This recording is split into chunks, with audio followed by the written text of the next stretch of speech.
So, Equity School customers could be counting down to see more funding. Would that translate to better infrastructure and better distribution of electricity?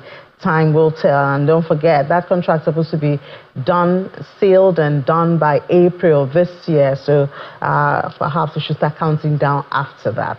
Now, back to one of the hottest topics globally this time, which is the trade policies of President Donald Trump. We heard there earlier that there's the possibility of a 25% tariff on goods from Canada. And we do know that, of course, Nigeria trades with almost all the major countries in the world. So we have the Chief Executive Officer of Africa-Canada Trade and Investment Venture, Mr. Ken Oguzie, joining us from Halifax in Canada. Mr. Oguzie, good afternoon. I think that's morning on your end, but thank you so much for your time on the program. Very good morning to you as well, and it's nice to be here again. Great. So this threat of 25% duties on Canadian products, what impact can it have, first of all, between the United States and Canada? Well, I think it's a very complicated thing right now, and I think no one really has that sort of crystal ball to see where everything is heading. But I think some of the few things we've really seen right now is that when you look at the geopolitics and how things are shaping up, it's obvious that we're moving towards a very protectionist sort of mindset, whereby countries are thinking about, their people first, beyond the typical mantra you hear about, globalization and how economies need to really be sort of having that synergy together. But in this situation, there's going to be a lot of impact, of course. When you think about this tariff, there's a lot of discussions around Canada sort of retaliating, in terms of imposing certain tariffs as well. But at the end of the day, I think the most impacted would then be the consumers, people, the working class, the middle class. Because when you think about how tariffs work, especially around the import of goods from one country to the other, if you raise tariffs, then of course someone has to bear the financial burden. And usually manufacturers will put that on the consumers. So it doesn't look like a win-win for anyone in terms of having these tariffs. Of course, some might argue that, thinking about the U.S. as a bigger economy and a global power player, they might be able to sort of start looking for new trading partners, especially in the sectors where Canada might impose their own tariffs. But then that's also arguable because, both countries have had a long-standing relationship. And, we're hoping that, there might be a middle ground in terms of how, both countries can really, come together to find a sort of a mutual understanding and sort of resolve these tariff issues. Yeah, but is it possible that, while these two giants are not on very good grounds and they search for, alternative trade partners, can Africa have an opportunity, to partner any of them? I know we're already doing that, but do you think it could work for Africa? So that's a good question. And I think if a couple of years ago, there was a very comprehensive report done by the Business Council of Canada, a wonderful report. And I think it spoke about the fact that Canada needed to think about diversification. So it was almost like this individual saw the future.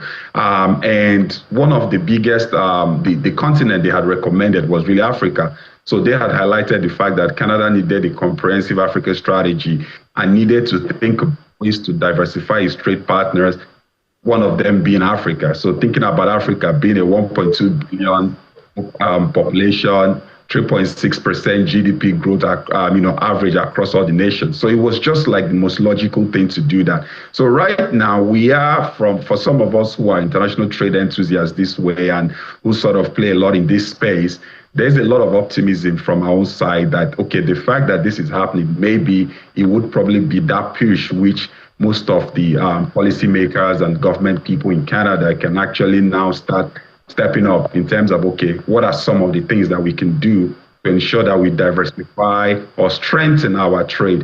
Now, one of the biggest issues has been typically there's been a lot of pushback against the fact that Canada does more around international aid and international development in Africa rather than trade.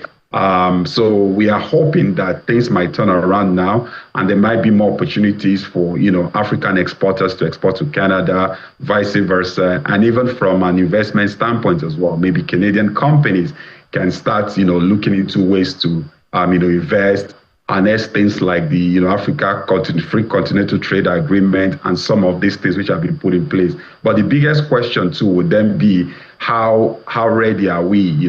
When I mean we, I'm talking about Africa as a whole. How ready are we in terms of creating that sort of conducive environment? When you look at some of the political instability stuff happening all across the continent, some of the fiscal policies that seem to be hurting the middle class, who would typically be the people who would sort of be involved in some of these whole trade discussions or purchasing, then that might not really all go well. However, I still think there's some positivity, and hopefully this would really get individuals, from both countries or from both regions to really come together and start thinking about what are ways we can harness our key competencies. What are some of those products, services, and goods that we typically have been purchasing or selling to other partners, and how can we then find ways to make it both of us and ensure that agreements. All right, you talked about harnessing, which has always been a major question when you look at the African continent. The fact that we have the population, we have the raw materials, how much value have we added? Can we add, to be able to maximize the opportunities? Mm-hmm. Yeah, absolutely. I think first of all, one of the biggest issues I could personally is the fact that some of the individuals who are in policy don't know enough about Africa. And I think I have challenged them in some of the spaces. In fact, in next week, I will be in Toronto, where I would be attending a conference. It's called Age of Africa Symposium, and really that symposium on the 8th of February is to really bring stakeholders from Canada and Africa to sort of elevate this conversation.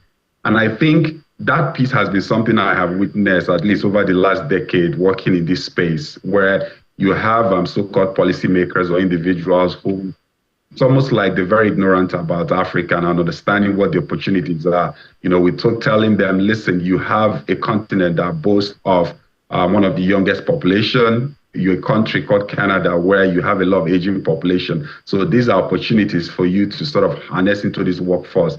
And it doesn't necessarily have to be immigration or the whole brain drain syndrome, but it could be looking into establishing industries or manufacturing plants or businesses whereby these young folks, who a lot of them are very educated, can actually tap into, which then helps your local industry, but also helps, Africa as a continent. So it's a win-win for both, but then that piece around education and really understanding how, what are some of the things you do. So to put into perspective, for example, Nigeria has the, Foreign Investment Promotion Agreement, which since 2014 or so, it's been in the works.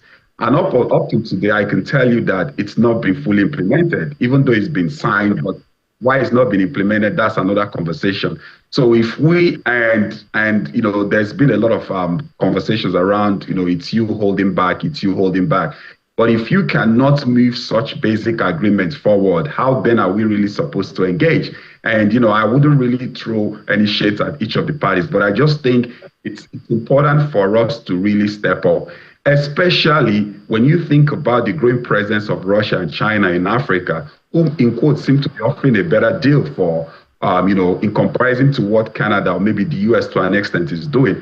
So that has even placed Africa as one of the biggest brides to be courted, in quotes, to be, if I want to put it that way. So right now it's moving away from it's a good thing to engage to Africa towards you do not have any option but to engage with Africa. So we might be the winners in some of these trade wars. All right. Well, I hope we can and would at least take advantage of some of those opportunities. Thank you so much, Chief Executive Officer of Africa-Canada Trade and Investment Venture, Mr. Ken Oguzie. Thank you. Pleasure.